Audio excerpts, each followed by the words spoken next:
श्री स्वामी समर्थ. तारक मंत्र म्हणजे काय आणि तारक मंत्राचे तीर्थ कसे करायचे, देवासमोर बसून तारक मंत्र कसा म्हणावायचा, तर याची माहिती आज आपण बघणार आहोत. तारक मंत्र या शब्दातच त्याचा अर्थ आणि महत्त्व दडलं आहे. तारक म्हणजे तारणारा आणि मंत्र आपल्याला कोणत्याही संकटामधून वाचवू शकतो. म्हणूनच या मंत्राला स्वामी समर्थ तारक मंत्र असे म्हणतात. कारण स्वामी असे आहेत जे भक्तांच्या हाकेला सदैव धावून जातात. हा तारक मंत्र म्हणताना स्वामी समर्थ आपल्या पाठीशी आहेत आणि ते कोणतीही अडचण दूर करू शकतात अशी भावना मनात ठेवणे आपल्याला महत्त्वाचे आहे. तसेच या मंत्राने आपले मनोबल वाढवते. मनातील भीती, चिंता आणि नकारात्मक विचार दूर करून मनोधैर्य वाढवते.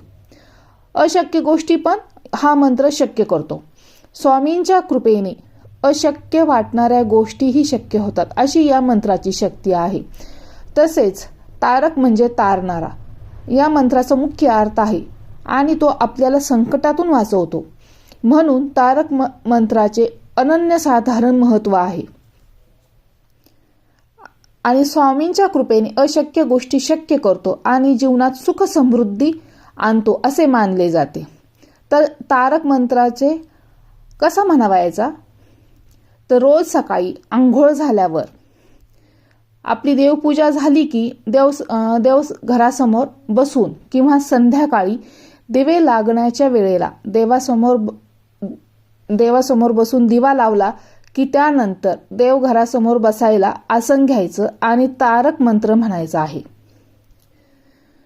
आणि दुसरी पद्धत म्हणजे तारक मंत्र म्हणताना दुसरी पद्धत म्हणजे अशी की आपल्याला तारक मंत्राचं तीर्थ कसं करायचं, तर हा मंत्र म्हणताना तर एका पेल्यामध्ये किंवा तांब्यामध्ये आपण पाणी घेऊ शकता. त्यावर आपला उजवा हात, लक्षात ठेवा, त्या तांब्यावर किंवा ग्लासवर आपल्याला आपला उजवा हात ठेवायचा आहे आणि त्यानंतर तारक मंत्र म्हणायचा आहे. तारक मंत्र म्हणून झाल्यानंतर जे पाणी आपण ठेवलेले आहे ते तीर्थ म्हणून आपण घरातील सर्वांनी ग्रहण करायचं आहे.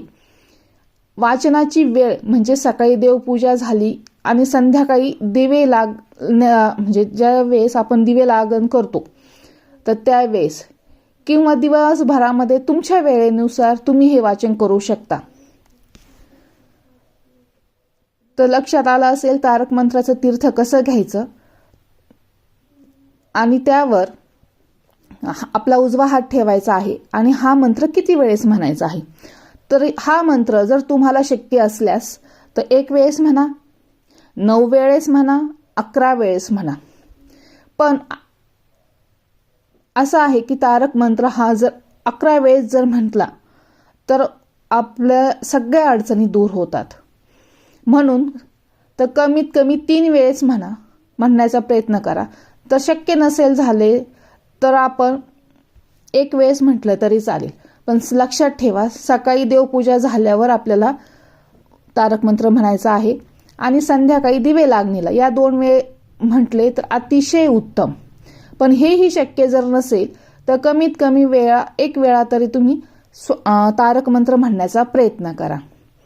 तर अशा प्रकारे आपल्याला तारक मंत्राचं तीर्थ करायचं आहे. किंवा जर आपल्याला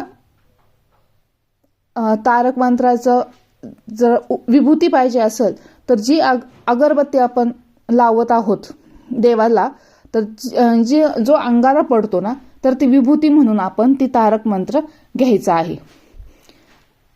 आज सांगितलेली माहिती आवडल्या असल्यास लाईक करा, शेअर करा, कमेंट करा आणि स्वामी कृपा या चॅनलला सबस्क्राईब नक्की करा. श्री स्वामी समर्थ.